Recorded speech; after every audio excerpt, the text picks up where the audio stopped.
Okay, the reason we're so lengthy with the videos today is because we are actually covering 2 lessons, just because we can. So we're going to continue on through the lesson and wrap up with lessons 5 and 6 with this final video. It's a review. This is actually kind of a quick quiz, but we're not going to do the quick quiz. We're just going to use it as a review. Just a reminder, factor puzzles are really going to become very important, and you're going to start seeing them here when we start lessons 8 and 9 next week.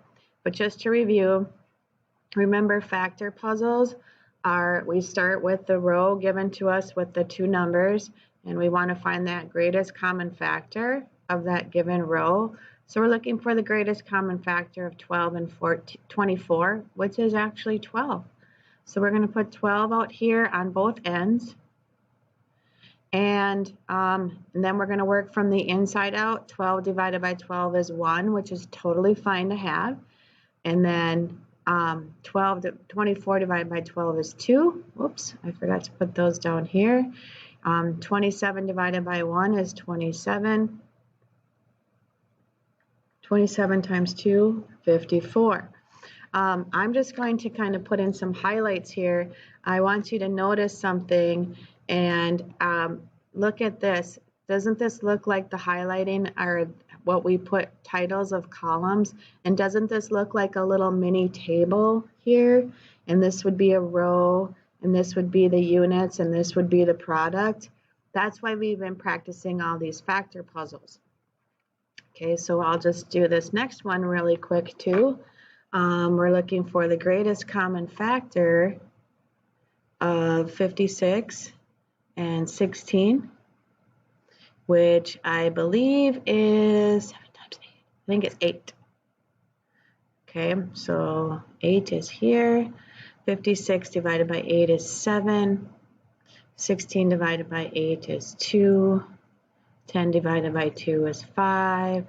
7 times 5 is 35. So remember what I said here about these rows. Think of this too as a row when we had that mixed ratio table, or mixed ratio table, and the rate given to us wasn't the unit rate. That's how we're going to do that. We're going to take that non-unit rate row, sound like Scooby-Doo there, and find the greatest common factor to find the unit rate value of 2. So let's see here, continuing on down this page.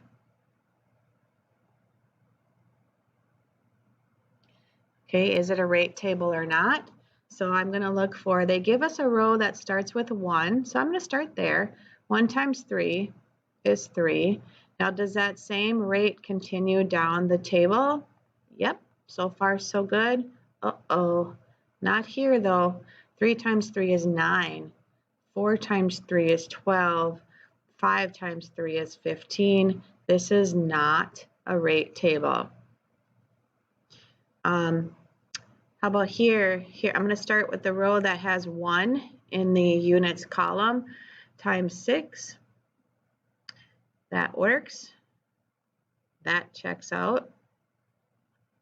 That checks out. And that checks out. So far so good. This is a big yes. That is a rate table.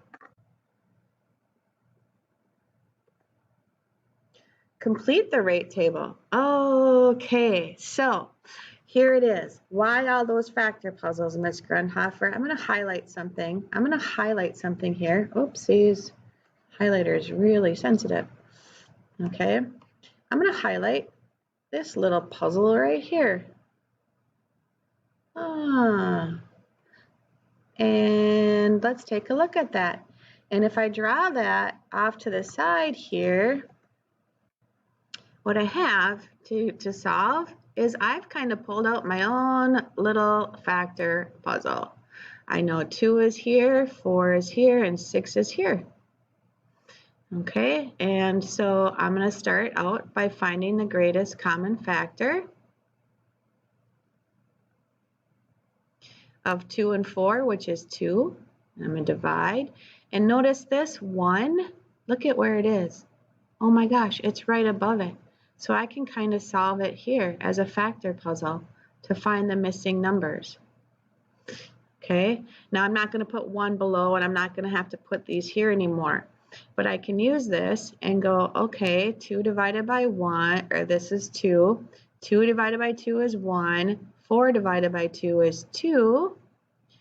And then I can do this. 6 divided by 2 is the missing factor of 3.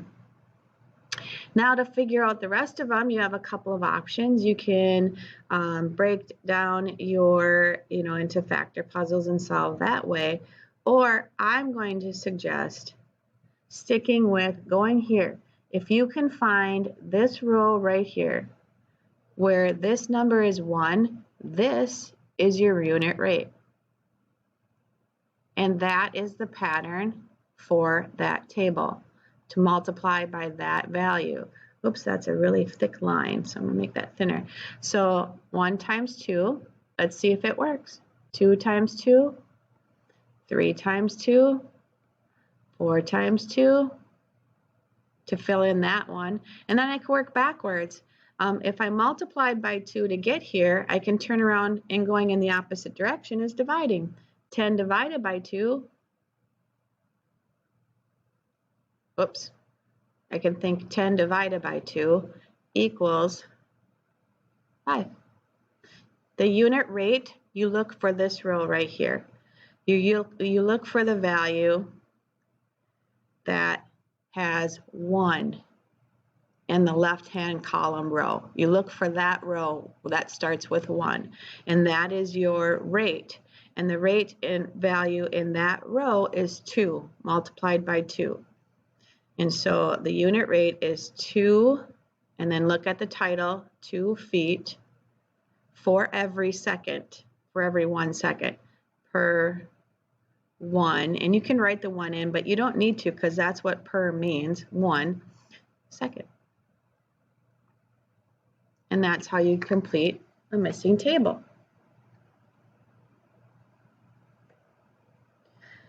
Okay, here's another example. Look how much is missing from this table. I love this problem, and we'll end with this problem today. Sanaz put 6 daisies in each. So actually they give us the rate in this one. 6 daisies in each, which is an indicator of 1 bunch of flowers she makes. Fill in the rate table. So we already know it's a rate table, so we know there's a pattern or a rate of change. Label the columns in the table. So right here, bunch, each bunch. So these are going to be the number of bunches, because that's per 1. And this is how much is going. Daisies is the other thing that we're working, the amount of daisies being grouped into bunches, probably tied with some of that fancy green floral string. And we're grouping 6 daisies per 1 bunch. And this one we can go by ones because of this ending 1, and it just kind of works out nice. If she has 2 bunches, there'll be 12 daisies total. 3 bunches is 18 daisies. 4 bunches is 24. And 5 bunches is 30 daisies. I think that's it for their lesson. Describe the rate using the word per. So again, we're going to look at this row right here, that this is per 1, so 6 is my rate per 1, 6 daisies per, that signals it's 1 bunch. And I think that's all I have for you today. Oh, unit pricing situations. We'll pick up with that on Monday. I think that's enough today so that you can do your Think Central homework. Please check the agenda. There are 2 Think Central lessons assigned for today. I think they're pretty short, so you should be okay. That's all. Have a wonderful, safe weekend, everybody. Bye for today. Ms. Grundhofer, signing off.